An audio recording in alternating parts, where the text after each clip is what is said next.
Is it possible to have a fun, adventurous life and also be sober?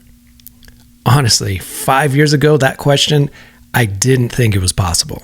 I'm a highly social person, and my entire adult life, all social events were alcohol-centric. And that's pretty common for most fire, police, and military folks.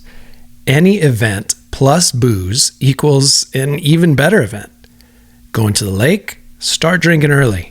Golf fundraisers, even earlier because they start at like 6 a.m. in the desert. Breakfast beers, shower beers, open bars at any and every fire conference hosted by the vendors. Every hour was happy hour. When I traveled for work, the per diem cash I was given was only used to tip bartenders. Tailgates, Christmas parties, weddings, trips to Mexico. What would I even do at these things if I was sober? For me, and others that may have the, quote, addictive personality, alcohol made me feel better.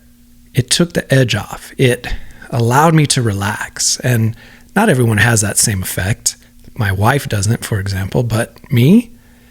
If one drink made me feel a little good, then all the drinks would make me feel all the goods.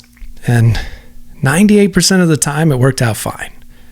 I was the life of the party, happy, brought the fun, kept it going, no drama. I was the self-designated party starter and finisher for the fire service, and I wore that badge with honor. But 1% of the time, I could be a living nightmare to those around me.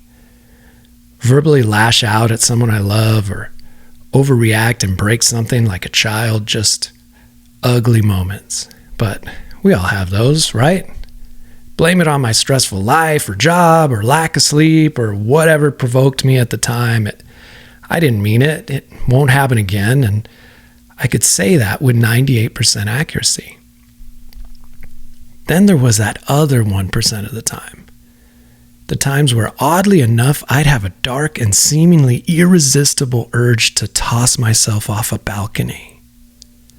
Where I could logically conclude that everything and everyone in my life would be better off if I wasn't in it. What even was that? A glitch? A bad day? If 98% of the time I could be great, fun, articulate, brilliant, happy-go-lucky, or so I'd tell myself, then why deny myself the good times? I could probably somehow control the other 2%, right? What percentage of good times versus bad times is worth committing to booze in my life? It's a valid question. Using the 98% analogy and having at least one drink with dinner every day, that would mean 3 or 4 social derailments per year and another 3 to 4 really dark days. So like 1 week per year's worth of bad memories for yourself and others. A little guilt and shame to carry around, but not a lot. Is that too much? Besides, I wasn't an alcoholic, was I? I'd contemplate that. Like, when I looked around at my environment and peer group, then I must not have been an alcoholic because most people drank way more than I did. My life wasn't a giant dumpster fire like that guy. But another, more existential question was also tugging at me. Could I be the best version of myself and keep alcohol in my life? If the monster only came out sometimes, is that a fair trade-off?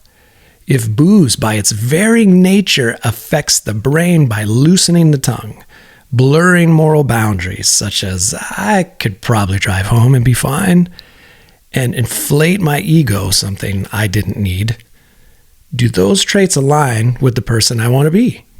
Is this the best I can offer? If you've been there, asking yourself these same questions, I can answer both of them for you from personal experience. 1, yes, it is possible to be sober and have a fun and adventurous life. And 2, if you're willing to be honest, I'll bet you a $14 beer at a baseball game that you are not the best version of yourself you can possibly be with alcohol in your life.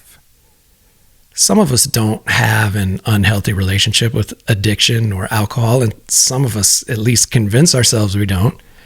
But if you're like me, with a real party gene and a mysterious dark side, this is not the best version of yourself. Okay, fine. So what might you do about it? Well, for me, I needed that first commitment to have both a push away from what I didn't want and a pull toward what I did want.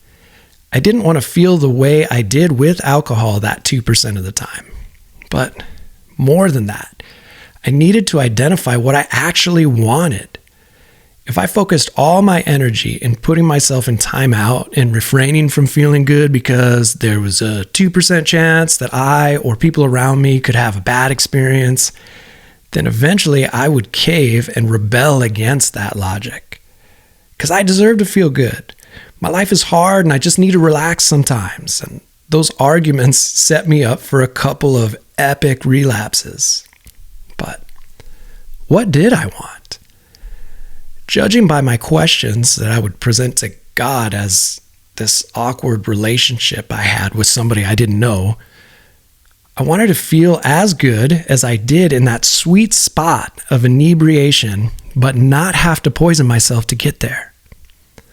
I also wanted to explore what the best version of myself could look like. And that created the pull towards something better, not just being pushed away from the bad. There's really nothing special about me or how I'm wired that's made it stick now 5 years in, so believe me, if I can do it, you can. Regarding finding answers to those questions for you, there's a writing exercise I found called self-authoring that can help you work through some of those tougher questions, and I'll leave a link on our site or in the comments. I don't get paid by them. I'm just sharing a tool, one of many that has helped me. But if you'd rather not go through all that, here's a condensed version of this exercise. First, write down a horror story of what you feel the worst possible outcome would be in your life, as it pertains to things you can control, not like your whole family dying unexpectedly. But then again, maybe you would get them killed in a car accident that was preventable if you didn't have that drink first. Since I personally have a flair for the dramatic, I went down this magical journey that ended in me drinking moldy soup in a crack house in Thailand with no one I love and not a penny to my name. That was worst case scenario for me. But then write out your ideal life. And I don't want to say perfect life because there's no such thing. Sorry to break that to you. But if you're wired like me, maybe a life full of adventure and challenge and a sense of purpose and ease and joy and family. Because if it's simply getting fat and wasted on a beach every day, then this isn't going to work for you. But if you've dreamed there may be something more to this life than what you've experienced to this point, then I urge you to give this a try. After sitting with those two questions, you will have both a push away from what you don't want and a pull towards what you do. Now, those combined help give you direction and purpose. The road between where you are and what you want is hard. And our mission with Search and Rescue is to help guide you and share some tools that have worked for us, so stick with us. Reach out in the comments, email us, whatever. I'm easy to get a hold of. Our mission is to help you. And this channel and these programs will continue to share more tools and ideas that have worked for other people. So, what do you want from life? Are you ready for change? You don't have to do it alone. Today, September 6, 2024, marks 5 years sober for me, and my life is exponentially better than I could have ever imagined. But yours can be too. You got this.